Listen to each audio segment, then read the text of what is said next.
আলাইকুম রহমতুল্লাহ। ওয়ালাইকুম আসসালাম। কি নাম আপু? আপনার নাম কি? জি, আমার নাম হ্যালো।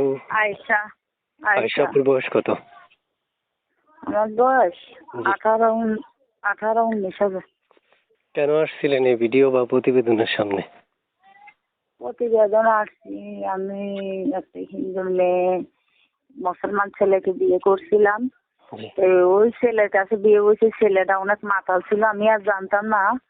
পরে দিয়ে বিয়ে হয়েছে, একটা ছেলে বাবু আছে 1 বছর বয়স।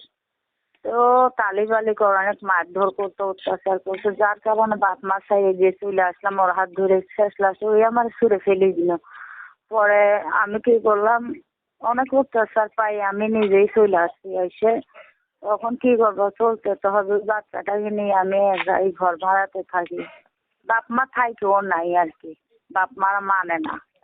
আচ্ছা, এখন চাইতেছি আছে যে একটা ভালো মনের মানুষ পাইতাম, সে যদি বৃদ্ধ হয়, যে দায়িত্ব নিতে পারে, এরকম মানুষ দেখে আমি বিয়ে বসে যাবো। আচ্ছা। এই নাম্বারটা কার? এই নাম্বারটা কার? এই নাম্বারটা আমার। এই নাম্বারে ফোন করলে আপনাকে পাওয়া যাবে? জি জি, এই নাম্বারে ফোন দিলে আমাকে পাবে।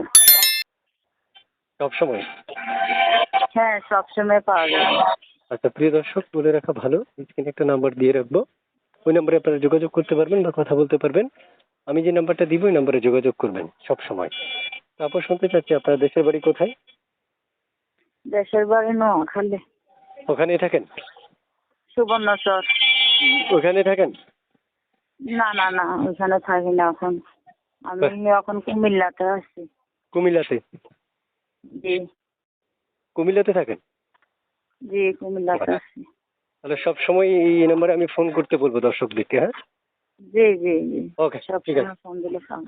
ভালো আচ্ছা, থাকেন। রাখো। আসসালামু আলাইকুম।